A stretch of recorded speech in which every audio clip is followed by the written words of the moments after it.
50,000 लोगों का धर्मांतरण बाबा की नाक के नीचे, डर नहीं लगता बुलडोजर जेल में भिजवाने का काम हम अम्बेडकरवादी वकील करेंगे। ये जो झूठी एफआईआर कर रहे हैं पुलिस के अधिकारी और सरकारी अधिकारी अपने राजनीतिक आकाओं के दबाव में आके, वो सेफ नहीं है, वो अपराध कर रहे हैं तो वो जेल जाने के लिए तैयार है। इसलिए मार खा रहा है और जिस दिन बहुजन साथ साथ खड़ा हो जाएगा हम डंडा लेके इनको भगा देंगे भारत से। क्या बात कर रहे हैं आप? मंत्री जी, आरोप लग रहा है कि आप वही हम काम कर रहे हैं, जो टुकड़े कर रहे हैं वो दूसरे लोग हैं। हम टुकड़ों को इकट्ठा करके एक समाज बना रहे, एक समूह बना रहे। संविधान पूरी आज़ादी देता है, कोई किसी भी धर्म में जा सकता है, कोई भी धर्म अपना सकता है। तो भारत का संविधान लागू कर रहे हैं, वो हमारा फर्ज है, हर एक वकील का फर्ज है, हर एक बना रहे हैं। उनको हमने लेटर लिखा है, पहले नेपाल को हिंदू राष्ट्र बना के कौन सा आपने अमेरिका बना लिया। अब हमारे भारत पर नज़र हटाओ और अपनी जो गलत सोच है, जो गलत मान कर दी। आज नेपाल लगभग 100 देशों से भी पीछे चल रहा है। नेपाल था ना हिंदू राष्ट्र। भीमराव जी, आपसे एक सवाल है जी, काफी तादाद में इतनी गर्मी में लोग पहुंचे, कितनी उम्मीद थी?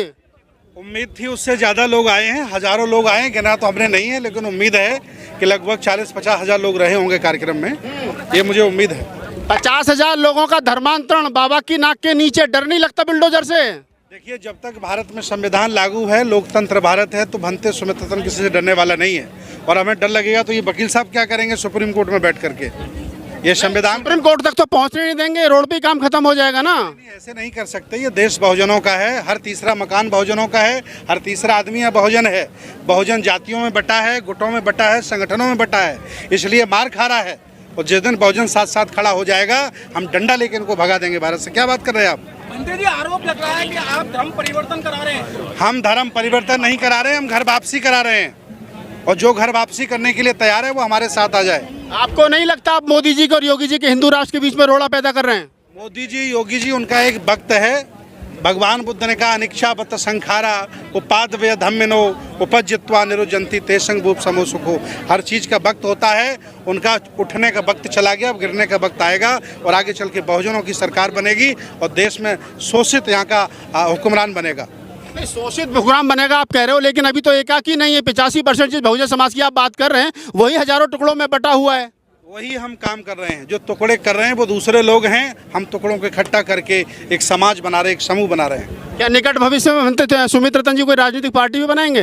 देखिए, राजनीतिक पार्टी हमें बनाने की ज़रूरत नहीं है। जितनी पार्टियां बहुजनों की हैं सब हमारी पार्टियां हैं। जो अच्छा नेतृत्व करेगा, जो बुद्ध साहू फुले अम्बेडकर की विचारधारा पर चलेगा, पूरा समाज उसका साथ देगा और वो देश का शासक बनेगा।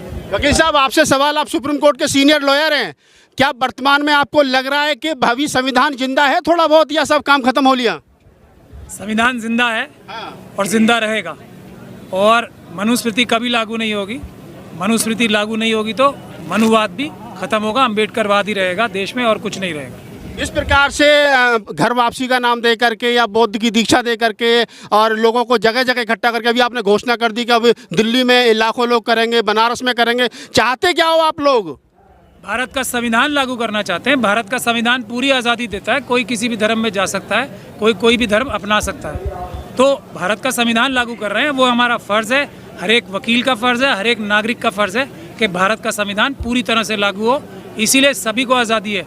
मैं ये समझता हूँ ये कार्यक्रम तो और ज़्यादा होंगे और ये इस वजह से हो रहे हैं कि लोगों को सच्चाई नज़र आ रही है, बुद्ध धर्म की ताकत नज़र आ रही है। एक बार फिर लोग जा रहे हैं, जो बहका लिए गए थे वो वापस जा रहे हैं। इसमें किसी को क्यों परेशानी है? वकील साहब, जिस तरीके से घर वापसी की बात कर रहे हैं तो उन पर आए दिन एफआईआर हो रही है, गाजियाबाद में एफआईआर हुई। एक बात ध्यान से सुन ले, वो सब जो मनुवादी मानसिकता के हैं, भारत के संविधान के खिलाफ जाके कोई प्रधानमंत्री हो या चीफ मिनिस्टर हो, अगर इतनी सी भी कार्रवाई करेगा तो उसको जेल में भिजवाने का काम हम अम्बेडकरवादी वकील करेंगे। ये जो झूठी एफआईआर कर रहे हैं पुलिस के अधिकारी और सरकारी अधिकारी अपने राजनीतिक आकाओं के दबाव में आके, वो सेफ नहीं है, वो अपराध कर रहे हैं तो वो जेल जाने के लिए तैयार हैं। ये हमारी बात करें। वकील साहब, आप जैसे पढ़े लिखे लोग और वरिष्ठ लॉयर हैं, उसके बावजूद भी नए पार्लियामेंट के अंदर संगोल रख दिया गया और आप कह रहे हैं संविधान को कुछ छेड़ेगा नहीं। रख दिया गया ना, तो जेल भिजवाने का काम हम लोग करेंगे, हम बता रहे हैं ना।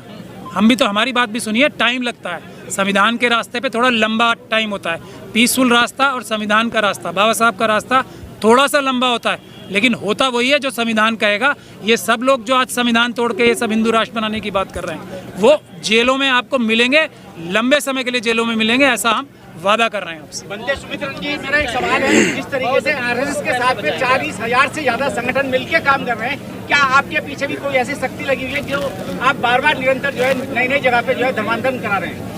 देखिए, हम घर वापसी करा रहे हैं और बुद्ध साहु फुले अम्बेडकर की विचारधारा के जितने संगठन हैं, जितने हमारी समान विचारधारा के संगठन हैं, उनमें हम कोई भेद नहीं करते हैं। कभी हम किसी से पूछते ही नहीं कि आपका संगठन कौन सा है। बस वो अम्बेडकरवादी होना चाहिए, बुद्धिस्ट होना चाहिए, विज्ञानवादी और तर्कवादी होना चाहिए। हम लोग मिलकर के भारत के हित में, विरासत के हित में, संस्कृति के हित में और यहाँ के जनमानस के हित में निर्णय लेते हैं और मिलकर के काम करते हैं और हम सफल हो रहे हैं।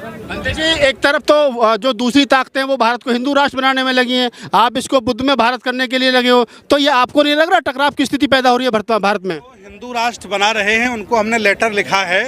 पहले नेपाल को हिंदू राष्ट्र बना के कौन सा आपने अमेरिका बना लिया।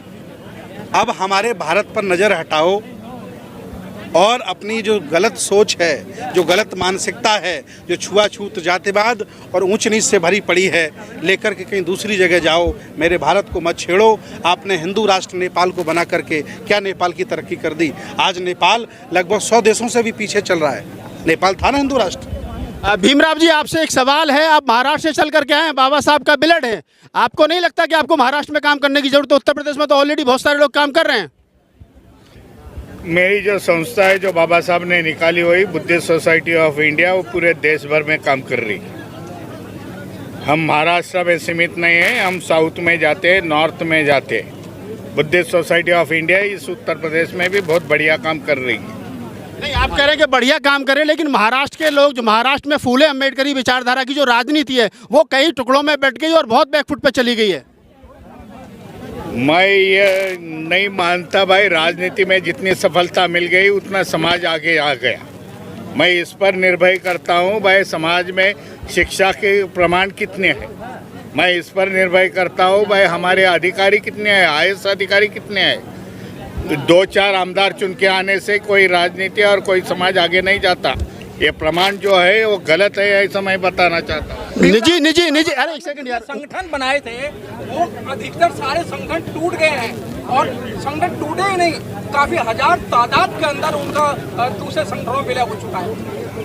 बाबा साहब ने जो संगठन है वो मैं चला रहा हूँ, बुद्धिस्ट सोसाइटी चला रहा हूँ, समता सैनिक दल चला रहा हूँ, एजुकेशन सिस्टम में चला रहा हूँ। सर 8 धड़े हो गए हैं, आरपीआई के भी मतलब 36 धड़े हो गए। बुद्धिस्ट सोसाइटी के 3 ग्रुप थे, हम लोग तीनों भाई इकट्ठा। अभी आप ही के परिवार में आपस में डिस्प्यूट चल रहा है। राजरत्न अम्बेडकर जी कहते हैं कि वो राष्ट्रीय अध्यक्ष हैं, इधर आप कहते हैं हम राष्ट्रीय अध्यक्ष हैं। कैसे माना है? समाज को तो आप ही, बाबा साहब ने कहा था संगठित रहिए, अभी तो आप ही संगठित नहीं है। जो अध्यक्ष मानेगा तो उसको तुम्हारा सवाल पूछने का भाई कायदे से ये अध्यक्ष है तो कोर्ट का कॉपी दिखा दो, ये आपके पास उपलब्धि है भाई, वो मांग लो।